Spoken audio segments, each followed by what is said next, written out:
everyone, slight change of plans this week with our guest speaker. Due to their extensive hours in the medical field, unfortunately they will not be joining us. However, this week we have a special guest from the tech industry who works for Apple and is here with us today.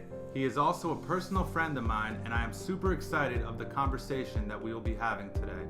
What's special about this guest is that he is also someone who moved across the country to work for a company that he started out within his hometown, Florida. An action taker, to say the least.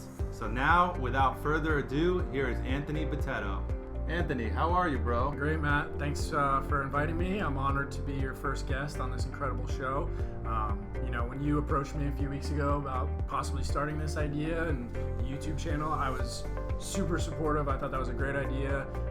And to see how far it's come already and to be the first guest, I'm super honored. So thank you. Always a pleasure to have you here, man. Today, Anthony will be sharing his experience working during these challenging times. With the majority of people owning an iPhone these days and spending more time than ever on their phones in today's day and age, I'm sure the question has come to mind: where is Apple headed? Or how have they been holding up during this pandemic? What better person to help give insight on all this than the Apple guru himself? So how has the work life changed for you since the start of this quarantine? My work life has changed quite a lot. My role when I was in work would be a Genius admin.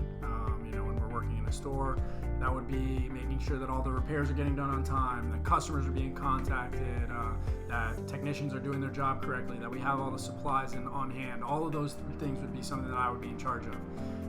Since COVID and all of that, we've had to make adjustments. We don't have stores open right now, so currently I'm making sure that I'm attending meetings on time, making sure I'm working on projects, collaborating with other employees via FaceTime or Zoom, and working with others and trying to be ready for when that time comes that our store is available to be open so that we can hit the ground running with no issues. How do you like working remotely? I would say, like all things, it's got its pros, it's got its cons. I like certain aspects of it, but the pros aspect would be that, I don't have to drive to work every day. I don't have to, spend money out eating lunch every day. I can make food here, and I have, I don't have to spend money on gas. Like all those things, like there's obviously pros, but the cons aspect, I don't get to go to work and work with my coworkers. I'm not helping people as much right now.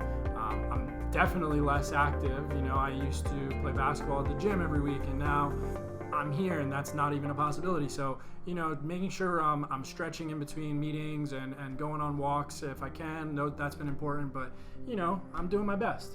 So what kind of precautionary measures or procedures is your workplace taking in response to what is going on in the world today? Well, the first thing that comes to mind is how Apple, shut down all their stores in the entire world when this whole first thing broke out. So that clearly shows like how serious they were taking this, and they've opened up stores on a case-by-case basis depending on the market and the area that they're in. So that clearly shows how serious they're taking it. And then our health insurance being able to offer us at-home testing gets shipped to us directly. We do our nasal swab, we drop it off at a FedEx place, and we get results in less than 2 days. So those type of things, the peace of mind that we get from that, it's insane how Apple's been doing. So really well. Last question is, where do you see your industry going? I definitely see it growing more. The stock prices keep going higher, so clearly doing fine. I would say that more people purchasing things online, they don't have to go to a store. The other big aspect would be the support. They don't need to go into an Apple store for every little issue that they have on their phone or their computer. Being able to contact somebody over the phone and get that help. Those are two big things. Lastly, the growing population of people that are starting new careers or working from home, like those people all need technology to help fuel that job. So graphic designers, photographers, any videographers, people like you starting a YouTube page, I'm sure you've needed some things. So all of those things are only going to help continue Apple to keep growing. So I look forward to that. I'd like to thank Anthony for being here with me today and sharing some valuable insight on what the technology world has been going through during this pandemic. Okay, Anthony, I'll see you next week on the golf course. Next week, I'll be featuring a guest speaker from the real estate industry to talk about their experience working through this pandemic. You don't want to miss out. Please comment, like, and subscribe to my channel, and I'll see you guys soon.